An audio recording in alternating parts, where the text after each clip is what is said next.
All right, Bethany, thanks so much for doing this. My first question that I have for you is tell the audience a little bit about yourself and how you started in the community. Sure. Well, thank you so much, Laszlo. It's nice to meet you, and it's good to be here. I got started in social work in 2016. I'm currently a licensed clinical social worker and a board-approved clinical supervisor, which means I can help other kind of young budding therapists get to that point of having a private license. But I got started in 2016. I moved to New Orleans from New York to go to graduate school as a social worker. And I had been working in education and realized that I really wanted to help people in a different way. I wanted to be able to understand how the society, the structures around people really play a role in their well being. And so I was really drawn to social work for its structural component and understanding that people don't struggle in the ways that they do in a vacuum, nor do they thrive in the ways that they do in a vacuum. A lot of it is really understanding all the forces beyond just our individual psychology that are operating around us, right? And sometimes that has to do with our identities, right? And it can have to do with gender, race, ability, so many different facets of identity. But some of it is the very institutions like our educational system, right? Healthcare, all of these different things that touch us. So I was really excited to work with people, starting at that systemic level, and that's what I did. I worked for a neighborhood association for a number of years. It's where I did my internship, and I found a passion for thinking holistically about people and how a neighborhood was the perfect opportunity to see people in their context and how to help them. We ran a food pantry, we had a clothing closet, we offered case management and support accessing government benefits, but we also had sliding scale counseling and educational programming for mental health professionals. And so I got to cut my teeth in that environment and run and develop a bunch of wellness programs that really hold people as their full selves. And once I started doing counseling work, I just became very passionate about it and realized that I wanted to make that my primary focus. And so that's what I do now. Now I have my own therapy practice where I see individuals and I see couples and relationships, and I'm working with adults on their healing journey. Yeah, that was my next question. Like, what do you do now as a social worker? Yeah, so it's interesting because I thought I was going to stay in community work for a long time. The pandemic changed things a little bit for me. We were I think like a lot of nonprofits kind of working in this space where you don't have enough resources and you don't have enough staff. And I had a lot going on in my personal life where I had a family member who had a terminal illness, and I needed to change and pivot because it didn't feel right to be working in a place specific organization if I wasn't sure I would be able to be in New Orleans that often because I did need to travel to care for this family member. And so some of it was life happening to me and saying, okay, I need a career with more flexibility. And that was something that, moving to counseling full time provided. Um, and I think it was also realizing that I was, I felt like I could go to really deep, special places with people in therapy, where I just felt I think this is the thing I'm good at, that I'm the most passionate about, and that really gives me energy too. That really helps me feel just tapped into why I'm here and my sense of purpose. And so then, yeah, in 2021, I moved to doing counseling full time, and that is just what I have been doing ever since. Hmm. So what are your modalities that you currently use as a social worker? Yeah, thank you. I work with a couple of different therapy models that really inform my practice. The first one that has been really foundational, I got trained in 2017 in EMDR, which stands for Eye Movement Desensitization Reprocessing. You may be familiar with this one Mm-hmm. already. Yeah. So EMDR therapy is a modality that I really became grounded and oriented around because it's based on something called AIP, the Adaptive Information. Um, oh, I just lost the P. AIP, Adaptive Information Processing. Yeah, sorry. And so this idea that basically our bodies are designed and orient to healing. Like we contain within us what we need to heal. And the metaphor that's often used is, like let's say you get a paper cut, right? Your body naturally will heal that paper cut for you, right? Like I don't have to say, okay, body now generate the scab and now I don't know, like send new skin tissue there so that it heals and it's back to normal. Our body just naturally possesses the inner technology to do that for us, right? Mm-hmm. Um, but what I loved about EMDR, what spoke to me about this model was that, oh, okay, if we get a deeper cut, right, we know that then it actually the body doesn't heal on its own and it needs a little bit of help. It will, but you might need bandages or you may need antibiotics or you might even need surgery. And that's where the therapy comes in. It's that bandage or that procedure to really help the body do what it already knows how to do. And it does that by going back into memories and root experiences where, and sometimes single incident traumas, um, where something wasn't able to process adequately. And so we're storing that, both emotionally, mentally, and physically. And it helps us to move through those experiences and clear them. Um, and so it's been a really powerful modality to work with as a clinician. And I've seen people really not just kind of heal from single memories or experiences, but really kind of lifetimes of holding beliefs about themselves that they don't want to carry into the future. So that's modality one. And then the other one that I use very closely is EFT, emotionally focused couples therapy specifically. And that is oriented around attachment science and the way that, we're built to be in relationship with each other, right? Like a man is not an island. We are really supposed to be in relationship with each other. And those early years and the interactions we have with our caregivers can often really create the framework or the template for how we then start to move in relationships for the rest of our lives. And so, working with couples, really trying to understand what are the deeper attachment stories that we hold, maybe that are showing up in this relationship, showing up in this partnership, but probably started much earlier in life, right? So I really love working with that framework and in the work that I do to help people see and understand and feel more safely connected to each other. Mm-hmm. So what does what do the sessions look like when you're working with patients? So like if you were to use these modalities, what would it look like? So sort of kind of set that up for me.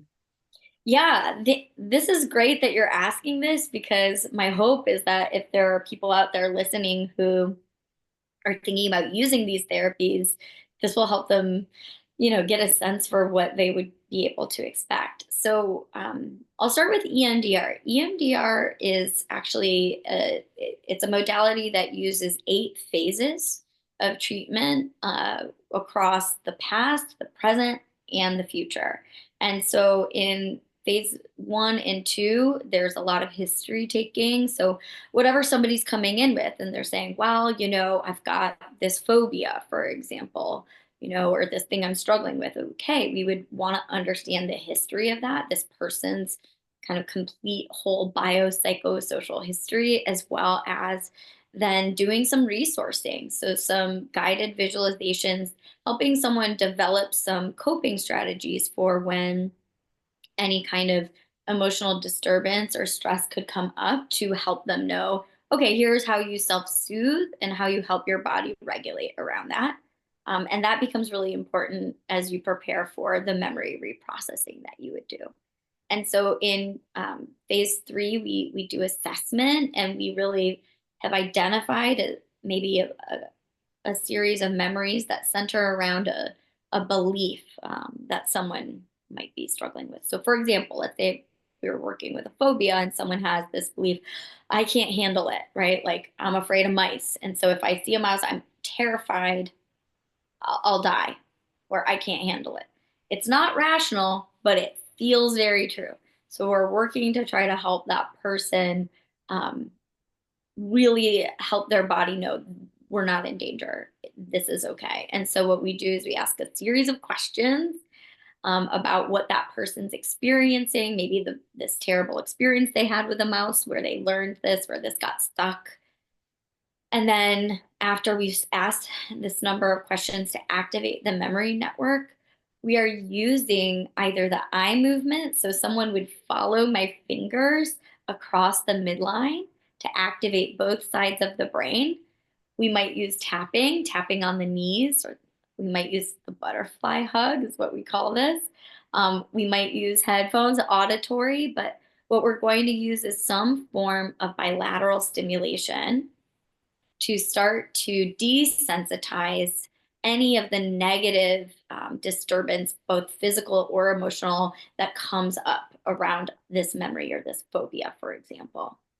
And then once we've actually desensitized that in session, then we start to install the positive belief, right? So again, with this phobia or something, I can handle it, right? Helping someone know, okay, like, yeah, I might not ever like mice, but I don't have to live in fear of them. And so once we've desensitized any negative memories or fears that they have in the future about it, we start to install a positive belief about self, where they can really start to feel, I can handle it. And then we scan the body to make sure that it's clear that the body also believes this. So EMDR really involves a lot of checking the work and ensuring that we're really working holistically, so that the brain, the body, we're really connecting and integrating adequately. And then we reevaluate the next session to say, okay, well, we worked on this memory and maybe we didn't finish it, or maybe we did. And so now let's go back and check our work and reevaluate and see, like, hey, is there anything else that your body, your mind, or anything are holding around this before we keep moving forward? So I know that was pretty long-winded, but that's what I would do in a series of EMDR sessions. That's kind of what the treatment looks like. Mm-hmm. Yeah, it's pretty interesting. Sort of the mice analogy and that kind of stuff. Pretty interesting. So like, what have you heard from like patients, like in those sessions? What are the common themes that you've heard when people come up to you and say, Bethany, here's my experience, what was that like? Yeah. Wow. I love that question. And I think it's so different. Everybody's different. So we all process in our own way, right? And so when I do this kind of work with people where we're going to something maybe that they're holding tons of fear about, or they're holding lots of shame, or panic, or sadness, right? Whatever, the emotional experience that's coming up, sometimes people are really, really holding that in their bodies. And so the feedback is sometimes, whoa, I was feeling so tight in my chest. And then that just kind of like lifted, it kind of moved. I don't feel that now. Right. So people notice sometimes this shift in their body. It's very powerful. Sometimes they may have a really tearful reaction, and really experience some overwhelm with emotion. Um, and as a therapist, my job is to be there and help them kind of get back to a place where they can say, hey, yeah, we're working with this memory. You're also here. You're safe. And so we work with that.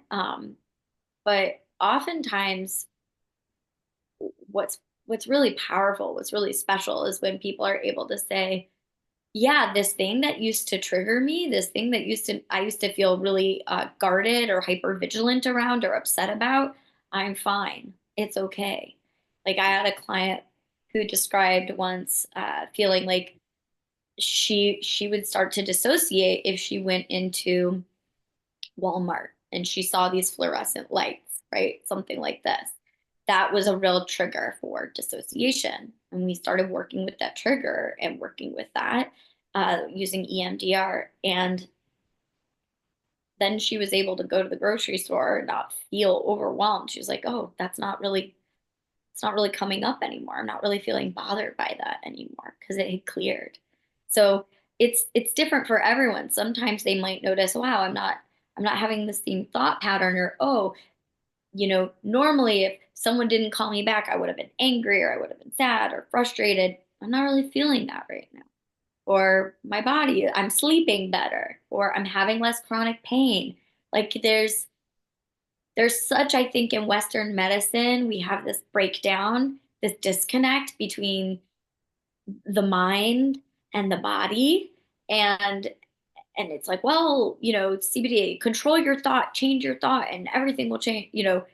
And there's truth to some of that, but we can't just have a thought and it not be like a bodily embodied experience. We're not floating heads, right? Even though we're Mhm. on Zoom and we kind of look like we're floating heads, but we really we experience something as the whole organism, and so we have to treat it that way too. We have to treat ourselves and treat one another in a holistic way. Mm-hmm. In doing this kind of work as a social worker, what have you learned in doing this kind of work? And but also like what do you hope to learn like in terms of something new in the future? Ooh, yeah. Well, I think one thing that I've learned is we are so powerful, as human beings. It's kind of incredible what we can go through and heal from and find growth and resilience on the other side, right? When we are really held in care by community, when we're really witnessed by one another, when we're able to do this work and not feel alone and isolated, um, that can make a huge world of difference. And we can get through incredible hardship when we have the right support, when we feel really seen and validated and understood. So I do believe that it has reinforced my belief in just like our collective ability to heal and be in right relationship with ourselves and others. And along with that, there's a lot of pain in the world. There's so much pain, and um, I I hope that we can find more ways to make that kind of hope and healing accessible to people. Not everybody has the ability to afford therapy. Not everyone has health insurance that will allow that that's affordable or can pay out of pocket. And so we need more ways to access this healing, right? And we Yeah, need more. especially now. Yes, yes, more than ever now, I think in this political climate, in our literal climate with global warming, I mean, and so many ways. We really, if we could kind of harness more of this collective wisdom that has always been kind of there. But we are, we're kind of primed not to remember that because of the way that we live, right? And moving at this machine pace and being on our smartphones and being distracted all the time and having to work 60 hours a week to survive under late capitalism, right? You think about all these.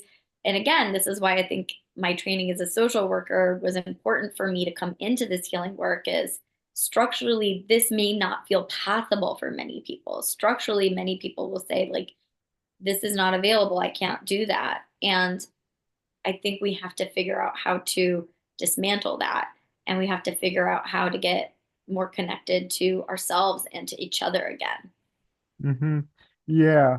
And what do you still hope to learn like in the future as a social worker? Yeah, thank you for bringing that back. I didn't totally answer that. I There's always a lot more I'm going to be learning. I will always be learning because every single person is different. Everyone needs something different. So I think that, um, frankly, a lot of this is like I'll keep healing. I'll keep doing my own work on myself because the more that I do that, the more regulated I am, the more I learn how to understand my own inner world, the more I can help other people traverse theirs. And I guess by way of like technically, like what is something like a technical model or a modality I might want to learn about? Um, I've been thinking about that a little bit, and I'm intrigued um, by incorporating more kind of experiential work into my therapy, psychodrama, creative arts, and expressive therapy, because I think when we play and when we are able to express ourselves creatively, we can disrupt some of our rigid or fixed ways of thinking. We can come at problems in a different way. Hmm. Is that like new or I've never heard of it? It's not new. It's not new, but I think it's always growing. I think there are a lot of, folks who this is, some folks may say I absolutely specialize in psychodrama, which is kind of takes from Gestalt therapy, empty chair work. Many types of therapies, though, are pulling from one another, are in conversation and iterative with one another. And so, there's internal family systems, right, as a therapy modality, which talks a lot about parts work, right, and how we hold different parts within ourselves. And in some ways, there are, you know, aspects of that come out in things like psychodrama, where it's saying, oh, can we talk to your fear, right? Where we're doing similar work, we're using slightly different language, and who knows, maybe some of those folks would say no, these are very different, but to me I think it's helpful for us to um, see the overlap and see the ways that all these approaches are tapping into some of the same kind of core fundamental truths about what we need to, again, feel like we can be congruent, feel integrated, and feel like we can uh, be authentically connected to other people. Hmm. My last question to wrap this up is what can other mental health professionals studying social work or other related professions, what can they sort of learn to sort of be prepared to enter this fascinating but demanding field? Yeah, I I think we get a lot of feedback in grad school, like self-care, this, that, it's so good for you, da da da da. But I don't know that we were, I don't know that a program can adequately prepare you for how you do that in practice, right? Because I think the truth of it is, and I think about my first jobs out of grad school, my first couple of jobs, it was baptism by fire, working a lot, very underpaid, just really trying to figure everything out.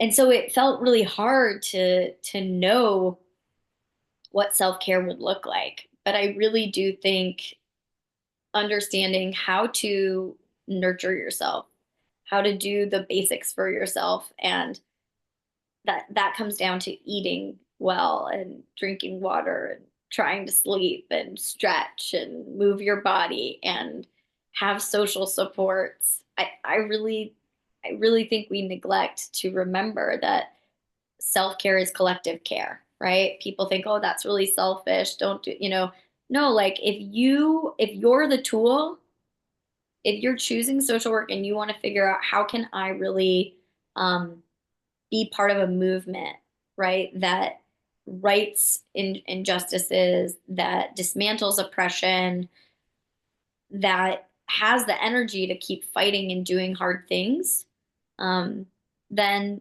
we need to realize that, like, if you keep deteriorating or not learning to fill your own cup or be in relationship and community, like it's just going to be really hard to do that long term. So I know it sounds a little bit trite, but I really do believe like learning how to attend to our own well-being and nurture ourselves is really important.